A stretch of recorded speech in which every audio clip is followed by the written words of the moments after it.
Hey everybody. This is part two of our discussion of the prison system and historical um, elements. The first part of it talked about the prison system and slavery. This part is talking about the prison system and Jim Crow.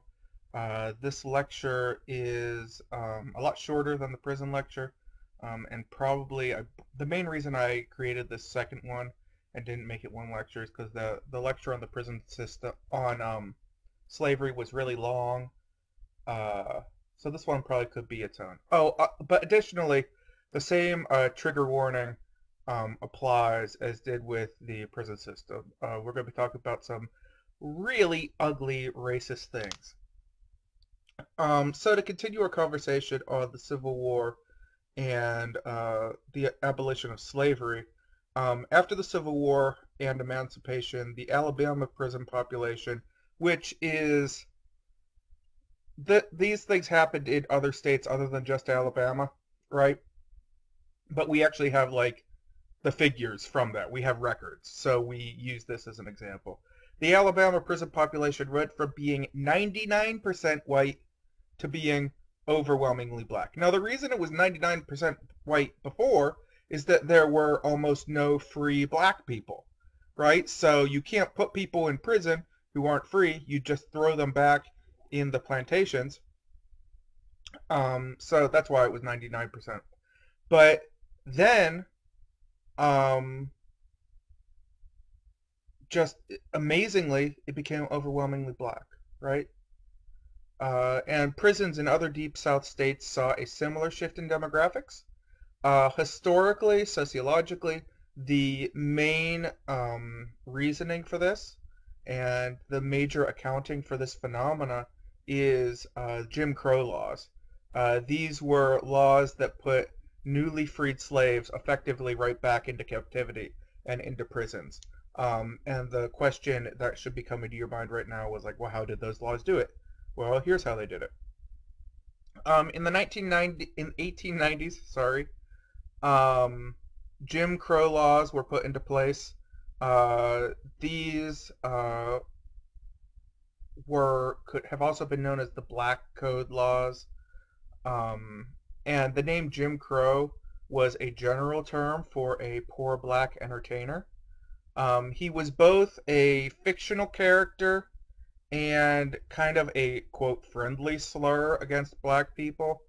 So it's like a real old timey racial slur. If you want to understand Jim Crow, kind of think of Uncle Sam or Paul Bunyan, right? We acknowledge that those are just kind of folk characters, but this one was incredibly racist. Yeah. So what did Jim Crow laws look like? They were effectively revised slave codes designed to regulate newly freed slaves. So these were laws that applied only to black people. White people could not be punished via Jim Crow laws because they were white. Jim Crow laws included things such as vagrancy. And vagrancy, what was vagrancy for a black person was not vagrancy for a white person. Absence from work. A white person, when they didn't go to work, would just not get paid. A black person could get thrown in jail for that. Breach of job contract, similarly. A white person could get sued, maybe. Black person thrown in jail. Possession of firearms. Remember, we do very hotly have contested, but we have it in this country, um, a right to have firearms. Well, in the Jim Crow laws, black people did not. Um, Insulting a white person. If a black person insulted a white person, they could get thrown in jail. And if a black person insulted a white person, um, the definition of insult was incredibly loose, right? Basically, a white person just had to not like a black person, and they could have them thrown in jail.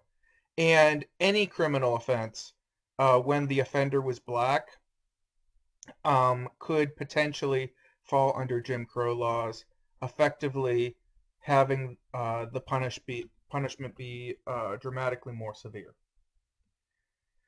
So, because of all that, it was way, way easier as a black person to be put in jail, which, from Davis's perspective, is very similar to slavery, especially when you take into account the forced labor elements of it. And vagrancy, as I mentioned on the previous slide, was incredibly loosely defined when it pertained to black people. Vagrancy could include drunkenness, inappropriate speech, so basically, just talking to white people effectively, handling money carelessly. I mean, I've probably done something like handling money carelessly today, right? Being idle or disorderly, so taking a nap could get you thrown in prison. Or simply making a white person angry could classify as vagrancy. Um, so all of these black code laws are relatively similar to our juveniles and truancy laws that do still exist in our society. And those kinds of laws they're types of laws that apply to certain classes of people but not others. So the Jim Crow laws so our juvenile delinquency laws, like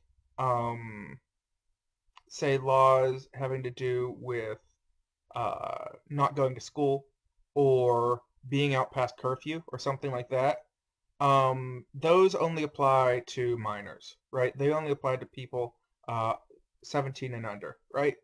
Off the premise that people covered by those laws are somehow less able to make decisions than others. And we do have laws set up in this country that make people under the age of 18, they make the assumption that those people are less able to make decisions. And you can argue the rightness or wrongness of that. But then Jim Crow laws were making that overwhelming assumption of all black people, grown adults, old people, all black people were seen as being less capable of making decisions than any given white person. That's the assumption going into the Jim Crow laws.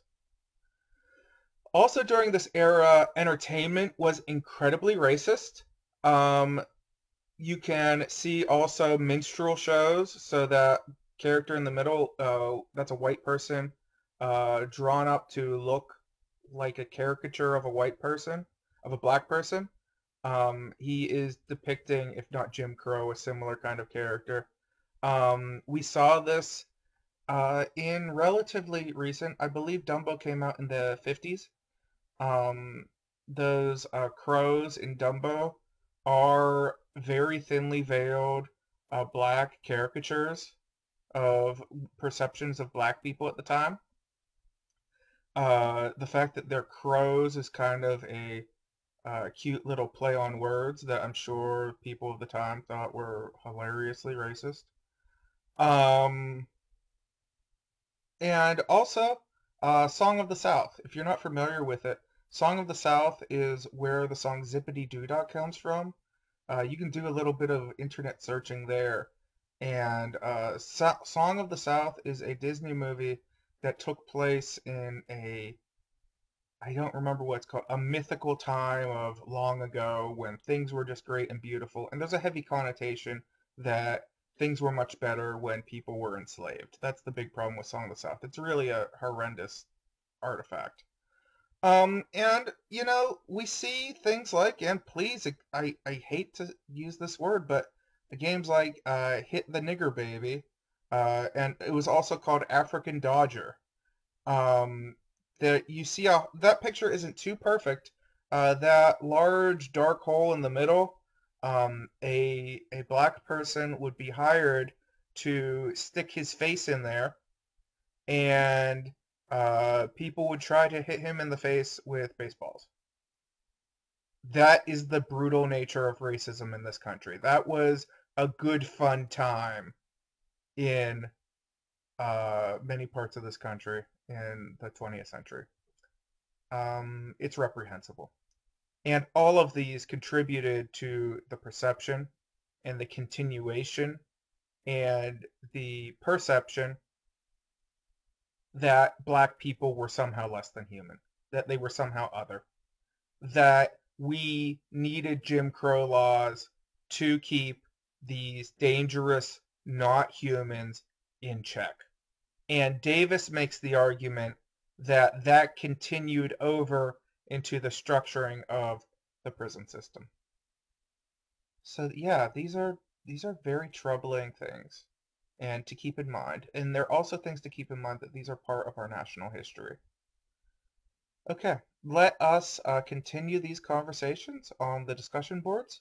And as always, let me know if you have any questions on anything.